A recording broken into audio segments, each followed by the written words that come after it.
Hello, everybody. So I recently saw a comment by a channel I follow called Stocks and Sharing. A small channel, by the way, but I'll put a link to that video because I thoroughly recommend the subscribe. And he was very transparent in his earnings over time. And I pride myself on being transparent as well. And I think I have some value to add, especially if you're like in your 20s or maybe early 30s. I'm 34, by the way, and I just thought it would be both useful. I think it's important to be transparent, something I pride myself on. So I kind of wanted to look at, I guess, my career, but specifically the steps I've taken, the recommendations I have to basically earn six figures, which I think is it's somewhat arbitrary, of course, but it's a nice figure that many people have. I currently do and have been for a few years, and we're going to be talking about, some advice I have basically. So without further ado, this is my earnings over time. The yellow arrows there represent jobs. Just to walk through this, as soon as I was 16, I got a job in a hospital catering department. I was doing that Saturday and Sundays, for 6 years, almost seven actually. That was really good for me. It gave me some good experience. It gave me good earnings whilst I was at college and university. Between the ages of 19 and 22, I had what's called a 0 hours contract with the NHS, also the same hospital, but this time in their finance department. So what would happen is that people in that department would want to go on leave during term breaks, holidays, etc. with their family, and the office would basically call me up and say, "Are you free to do a few weeks here? Yes or no?" And we basically agreed what days I could do, etc. So that was also a great experience for my first office job. When I got to 22, I'd graduated. I actually spent just over a year really struggling to get a job until I found a job in in a billing department at a telecoms company. So my first kind of proper career step into telecoms. The interesting thing here was that I was training to be a financial advisor. I was, you get to be something called a power planner, and at the time, at least, the starting wage was about 25,000, which was the same that this company was offering. But they actually gave me a $3,000 pay cut. And basically said, you don't have a ton of experience here, etc., etc. And to be honest with you, at the time I was like, I'm not going to be too prideful. I really need the job. And actually, the good thing I will say with that company is that they really gave me a great opportunity to improve myself over time. I had my remit expanded massively over the 5 years that I was there. And I kind of left for two reasons: because I was moving to London with my now wife, and also, if I'm honest, like the company was run as the MDs/CEOs like pet projects. So I just found my ambition had kind of diverged a little bit from the company. And I think that's the first thing I'd say is you want to make sure that you're broadly aligned with whatever it is the company is doing. You need to believe in the journey. It's much easier to just really believe what you're saying to, peers, to your team, to your employer, your managers. If you really believe in it, right, it's just tiring to fake it at the end of the day. Anyway, as part of my move to London, I then had a couple of years at a PLC company, FTSE 350 at the time. I would have stayed longer there, actually. I felt like I'd done some good work, but they were moving up north. I didn't want to move away from London, having just got there. So I was only there for 2 years. I would have definitely stayed longer. I really liked my boss, and the company had some challenges, no doubt. But that was fine. And then I got offered an opportunity to join another telco as part of a management team shake-up when I was 29. So, again, these are big opportunities for me. I appreciate. I was there for 5 years. I joined the company when it was in existential danger of being written off effectively. And then we sold it 5 years later for $1/3 billion. So that was an awesome experience to turn it around. And then the last year, give or take, I've been at a company heading up their billing. They're also doing a different journey. I expect the project I'm currently working on to be 2.5 years in total, so that, and then I'll be looking for my next opportunity. The salary here is in blue, the bonus is in red, and I've basically done it per year. Obviously there's some overlap, but this is broadly speaking accurate, to the best of my ability to do so. This looks really good and really fast. I'd also point out, by the way, that I come from a pretty poor family. I grew up in a council estate. I don't have connections or anything like that. So a lot of this has been good fortune, I would say. But I also kind of want to talk about creating your own fortune and that kind of stuff as well. So I think that matters. Okay, so I've got 7 points here I just want to talk about. This one isn't my wisdom, but I've heard it and I think it's very true. So it's learn or earn, ideally both, never neither. I would say when you're in the early stages of your career, the learning is way more important. There's another point toward the end, where we'll really emphasize that. But actually, like when you're 16 or 21 or 25, like any percentage increase in your salary isn't going to be huge in terms of money value, right? You're probably on like $20,000 or pounds, maybe a little bit more. But even like a 25% increase isn't going to fundamentally change your lifestyle in any way. What instead you want to be doing is kind of learning with the organization, and that can look like, well, asking them to put you on courses. Certainly in the UK, employers get like tax beneficial treatment if they develop you. If you're an apprentice even, like they don't have to pay national insurance tax, so that can be beneficial. There are all sorts of things that the government, at least in the UK, does to encourage companies to invest in people and invest in young people also. And that even extends to like not having to pay young people the same national minimum wage as older people, right? Like part of that is to incentivize you to hire younger people on the basis that they're expected to be more rough around the edges, and they'll need investment. So you want to kind of keep a company honest and make sure that they're willing to invest with you. Honestly, I would say that if a company isn't willing to invest with you, don't invest in the company, right? It's as simple as that. Like just go elsewhere, because you're just going to be running into a brick wall, and you've only got limited time ultimately. So that it's not just formal courses, although for some people that can be really important, like finance courses or project management courses or etc. For me, I don't really have those things. I work in billing, so a little bit different. But it's a case of, well, give me exposure to maybe like vendor management or sales integrations or some projects, like the development of the billing system, or some integration into finance, maybe if you want to go and become an accountant. I didn't, but it's kind of like making sure that you'll make yourself available, you do a good job, and then you want to make sure that the company is willing to let you learn more about itself. Yeah, this is really an extension of that. So I would say that like companies can be terrible, but they also can be good.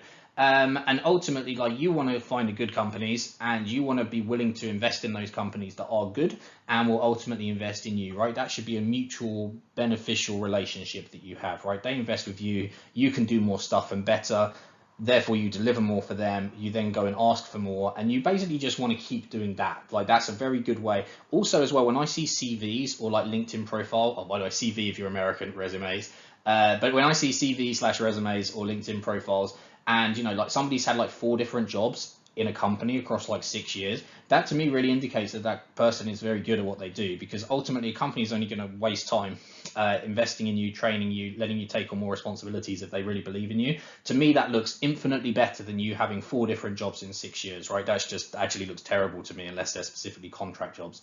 Because typically it takes you a good year to be found out if you're rubbish, and then it might take you another 6 months to get rid of you. So, if you're like job hopping every 12 to 18 months, it actually makes me as a recruiter, or, somebody employing other people, actually worry that you're not really up to the job and you're basically leaving as soon as you're found out. Whereas somebody who can be with a company for a long period of time, that starts to look good. Now, in fairness, everyone's allowed a mistake, or, the company goes bankrupt, or it doesn't work out for whatever reason, right? Manager was an arse, etc. That's okay. Like that, if you have like 1 instance out of 5 jobs across 15 years, yeah, that's fine. Things happen. An opportunity comes up that was just too good to turn down. It happens. But if it's consistent, then I'm going to start to worry. So yes, just stay as long as you're mutually aligned with the employer, and that they're investing in you and you're getting good growth out of it, and indeed ideally learning and earning, right? Next, I would say, like, treat an opportunity like an investment, and by that, like, I appreciate a lot of the people watching this channel are going to be like buying shares, etc. When I buy a share, and this is from like Peter Lynch, so I think it's good wisdom, like, know what kind of reason you're buying that company for, right? Is it like a turnaround? Is it a dividend growth play? Is it just a dividend income play? What is it that you're really getting involved in that share for? Why? And the same is true of like a company, right? There's nothing wrong with joining companies that have got problems. Like, for me personally, I think I'm very good at like turning around companies that are in trouble or struggling to grow. And for me, that's how I add value in my job, right? And ultimately command a 6-figure salary. So you need to be aware of why you're getting involved, right? And especially like in that company that had existential problems, I had several chats with the CEO, like, is this actually going to work? Like, what's really the plan here, right? Because I don't want to join a ship that's about to sink. But if it's like a technology that works and a business that works, and there's just like 1 or 2 areas that need changing or improving, then actually that's a really great place to join, because, you're going to be part of that journey, and everyone's going to be invested in making sure it survives, right? Nobody wants to be part of a failure. So for me, like when I join a company, like I want to be very clear on why I'm joining, right? Like I talked about the fact that I'm joining my current employer for like a 2.5 year project. I'm very clear about the value that I'm adding, why I'm there, what my contribution is to part of that journey, right? So like you want to make sure that you really know. It just comes across well. I think it helps you manage your life better. And ultimately also, like let's say that in 6 months time, or let's even say that once I joined my new employer after 3 months, like the project I'm involved in needs investment. Let's say that it became clear to me that that investment wasn't available. Well, why am I still there, right? Like that's a chance for me to say, do you know what, guys, this isn't going to work. I don't want to waste any of my time here. If instead I'm hearing all the right things, then great. And then, by the way, I am, so that's why I'm still there. And again, hopefully the company is getting value from me also. So it starts to kind of like again give that feedback. Next, I know this is a bit corny, like create your own luck, but there is a certain truth to it. Like I other than one job, all my other jobs are because I had a LinkedIn profile up to date. I had my CV and like a general introduction about me on various job boards, and people found me. Now, in fairness, I know every industry is different, etc., etc., but I think it's important to highlight that fact. Even my very first job into telco, right? I basically submitted tons of CVs. I hadn't gotten anywhere. I was a bit dejected, of course, because it's so hard to get started on a career. And then out of nowhere, I got a call from a recruiter that basically said, "Are you still looking? We've got this job. They're looking for somebody young and analytical. They want a fresh perspective on a billing system they've lost control of. Would you be interested?" Right? And that was it. So if I hadn't have sent in that CV, I never would have got that call because I certainly wouldn't have found it. And I would say the more senior you get, the more it's important to make sure that your relationships are in place, that your LinkedIn is tidy. Like I've had recruiters call me up and say, "We really enjoyed reading your LinkedIn profile, right? We're really interested in what you did at X company. Can you tell us a bit more about that?" Right? And those are the sort of conversations that you want to be encouraging. Likewise as well, I hate the advice that like you should be coy in terms of what you want, right? Like if you're well researched, you know what the industry is paying for for a job, and for a person of your experience, you should put that on a piece of paper, right? I'm looking for a $70,000 a year job in this location, right? I'm willing to relocate. I think these are the kind of job roles I'm interested in, right? You want to make it easy for recruiters to understand what they need to do. Because again, if you think about it from a recruiter perspective, they're basically building relationships with their clients, and they want to just not be wasting time on somebody that's not going to be suitable. Like I hate it also when job adverts don't put salaries, but don't join in with that garbage, right? Be very clear about what you want and why you deserve it. And as long as you're well researched, it should be reasonable. Obviously, don't go into a job, 21 and demand 500 grand a year because you're going to look ridiculous. But you need to be able to justify it.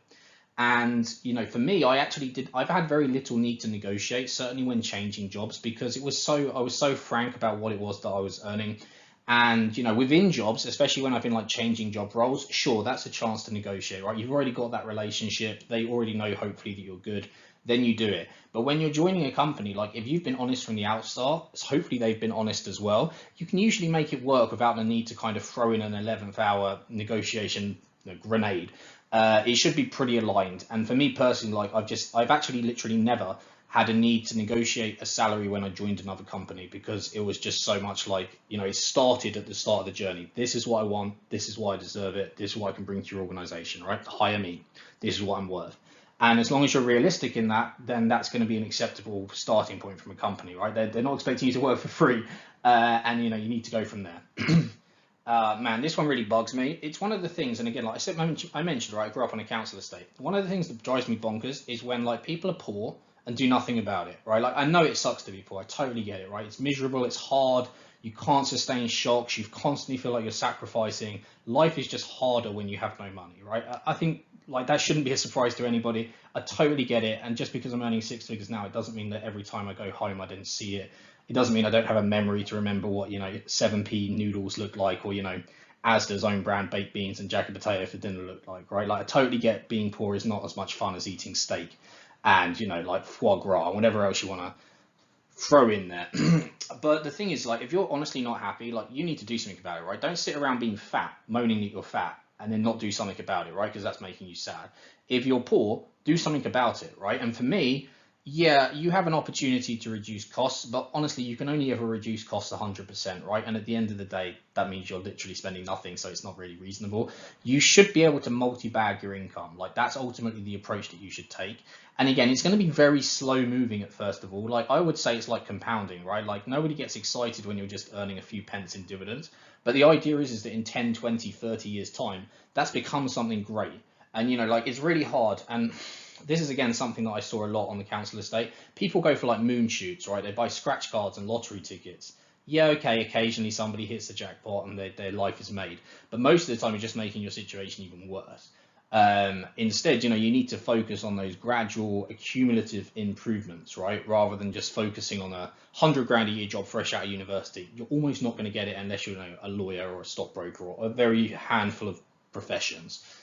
So yeah, like honestly, do something about it. Take some accountability for your life. Stop blaming everyone else. Like it doesn't even matter where you started from. Of course it does, right? But whether you started from a really great spot or a really small spot, like lowly, poor, etc., just better yourself. It doesn't matter whether you're already really rich. Become richer. Become a better person, maybe, right? If you're poor, likewise, like sure, focus on becoming a better person, but you actually need to pay for a roof over your head, etc. Right? So money's more important when you're poor, ultimately. Morality is somewhat for the rich. So yeah, so do something about it ultimately, whatever that looks like. Just go down the library, pick up some free resources, right? Get people to help you with your CV writing. There's lots of organizations, certainly in the UK, that will assist you with managing a budget, again, writing a CV, doing those kind of things that will start to put you on people's radars, as well as getting control of your life. Yeah, I did touch on this a second ago, but I would say that like everyone in the investment community, I think, understands compounding, right? Like whether Einstein said it was the eighth wonder of the world or not, I'm not sure. I think it's one of those like things that gets made up.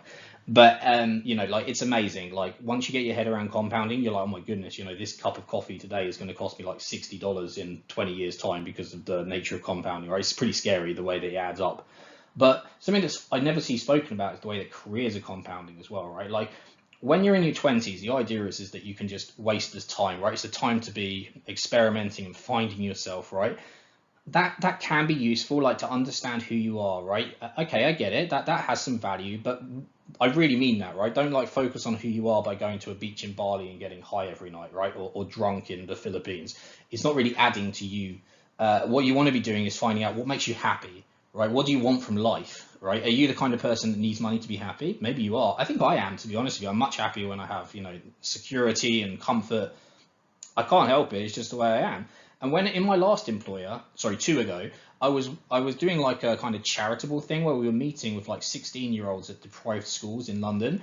And it was incredible because even 16-year-olds, they have some idea about what they want for their lives, right? They haven't quite worked out exactly what it looks like, but there's a big divergence between people who are like, yeah, I want to be a millionaire, right? I want to earn six figures, right? It's really like they are very materialistic. They want money to be happy. And then you have other people that sort of say, I want to make the world a better place, right? I want to be a good wife or a good husband, right? And those are all admirable things, right? And I'm not judging anyone for not wanting the same things I want. What I'm saying is you need to work out what you want and then go for it, right? So even if you decide that you want to be like a house husband or a housewife, okay, that's fine. What do you need to do to be that, right? You probably need to look great. You need to be very capable at cooking, at house cleaning. You need to be a proud person. You need to be probably relatively like conservative with a small c, and look at what are you going to do to put yourself in a place where you can pick up your partners who that's going to appeal to, right? So, and the same is true of career compounding as well, right? What qualifications do you need? Do you need to go to jobs fairs? Is your CV looking good, right? Ask for feedback. Like you will occasionally meet somebody who will be really happy to talk to you and invest in you and take a chance on that long-term relationship.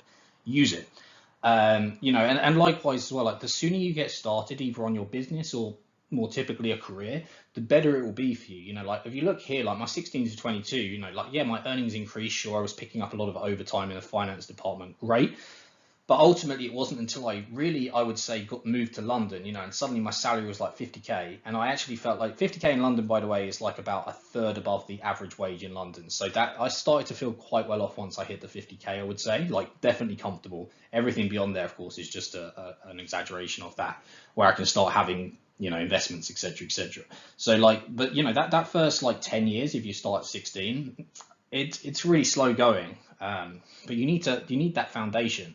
And then once you get there, now I get approached almost weekly on LinkedIn. Are you interested in joining a company that will give you an equity stake, right? It's getting to that. Oh, would you like an additional uh, something else on top of your pension contribution, right? What about medical? Do you have that currently, right? So it's starting to become like very obviously appealing, right? Because again, it's like, well, hang on, he's already on a decent salary, so he's no longer just interested in salary. Of course, I like that, but equity is a big thing for me, like, because again, that's like the real way to acquire wealth, short of building your own business. So again, it's like I'm expecting this to just open up more opportunities for me, and we just go from there. I don't really know what the next 10 years will look like, but as long as I keep on top of my game, I'm not expecting to be any worse off, short of me taking a fundamentally different path in my life.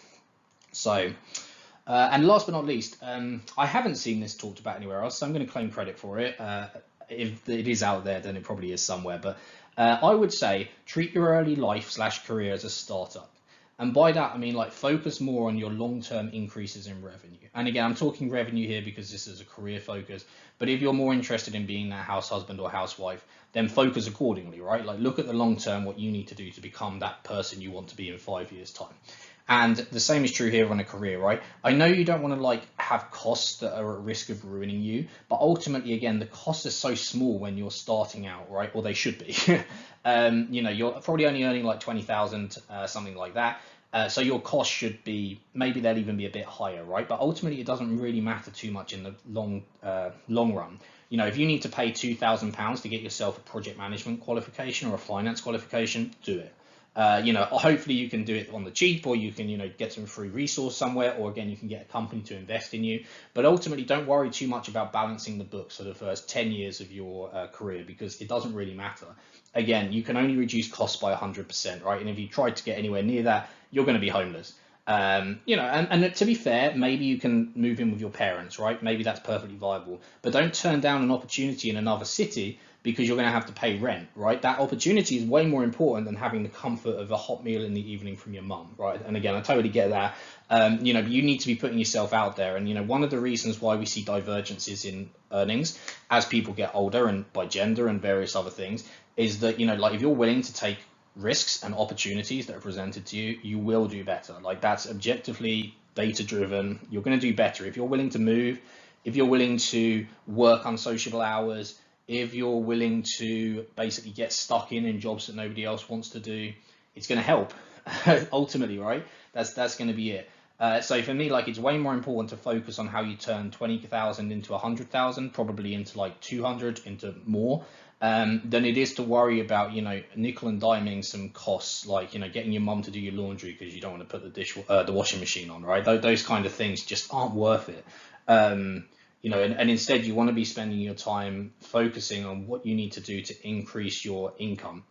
Ultimately, that's it. So again, make sure you turn up to work on time, make sure you give yourself opportunities, make sure when you get those opportunities that you really take advantage of them, right? That you deliver, that you put yourself out there, that you perform, right? Don't be turning up to work drunk. Or I know, again, like I remember as like 16, 17-year-old, some mornings I got into work in a catering job and I was like sick. Or I'd had like 3 hours sleep in the night before, right? I feel a bit embarrassed saying that, but I know like what it's like to be young. I still just about remember. I'm not quite that old yet, but ultimately, especially when it gets to like career jobs, like it just stays with you forever. And like, I bump into people that I haven't worked with for like 5 to 8 years. And like I got approached by somebody that I used to work with for a job opportunity literally about 2 months ago. So like these things do come around. Like your reputation is important. It has value by itself. So you just need to basically do everything to give yourself a good foundation, focus on the revenue almost above everything else. Like don't obviously exaggerate that to the point of financial ruin. That's going to ruin you naturally. But again, don't worry about balancing the books too much. Just focus on building that foundation so that then as you get older, the rest kind of almost snowballs. Again, it's not passive in the same way that dividends are. I want to be clear. You have to work for it, and you'll probably have to continue working. in my last job, especially, I had to opt out of the working time directive, and I was regularly doing like 60-hour weeks, right? It was brutal. So if you looked at my hourly, it probably wasn't that impressive. But again, it was like a transformational role in my career. And especially like I joined there when I was what, 29, almost 30. You know, within the first 18 months, I basically really improved the area that I was in charge of. And, you know, I got like a 20 grand bonus, you know, so I'm already like that bonus was almost the same value as an average salary in the UK. And these things really add up. So, you know, it can be hard work, sure, but you know, you're making sacrifices today with the hard work, with not getting drunk on a Sunday night, so that in the future, you know, you can get drunk every day because you don't have work anymore because you're retired, right? Ultimately, if that's what you want to do, then fine. So that's it. It's kind of like very similar in a number of ways to investing, right? You're basically understanding why you're investing, right? You're understanding why you're joining a company. You've got to be willing to invest in companies that are going to invest in you. So they're going to grow, they're going to have the dividends, they're going to consider shareholders, right? That's also important. You need to create your luck. And by that, I mean, just put yourself out there. Like if I was to try and equate that to investments, I would say it's a case of, you know, be well researched, right? Pay attention to YouTube channels, including this one. You know, like give yourself those chances to discover a stock that you might not have come across beforehand, right? Listen to people and subscribe to people, even if you disagree with them, because they might just have one thing to say that might resonate and really help, right? And you know, again, like if you're not happy with your life, really do something, right? Don't be miserable. It doesn't matter whether you need a six-figure salary to be happy or not, right? I probably don't need that much money to be happy. Like I was pretty happy once I got to 50. I know other people wouldn't need anywhere near that much, and that's okay too. Some people would need more, right? They'd need yachts and stuff. I don't need those things either. You know, but again, like similar to compounding and how it works with investing, a career is absolutely the same as well. And you know, again, once you start earning and once you get to that stage where you can start spending money to invest, again, it just compounds further, right? You've got more opportunities coming from a career perspective. You've got more ability to be able to invest, which itself is compounding, hopefully, and you could just build from there. So yeah, and likewise, in the first 5 years at least of your life, just don't focus on balancing the books. It's like way more important to develop as a person, develop as a potential employee that people want to recruit and hire and pay for, and then you'll be able to build off that. So hopefully within that nearly half an hour, you guys have found some value. I'm more than happy to ask questions, answer questions. Hopefully this has been, again, transparent and informative. I don't mean this as a brag or anything else. It's just my personal journey, how I would approach it with hindsight, how I approached it at the time. And again, hopefully you guys can find some value in it. All right, so thank you very much, everyone. Good luck, I guess, with your career building. I've been the Boss Hog. Bye for now.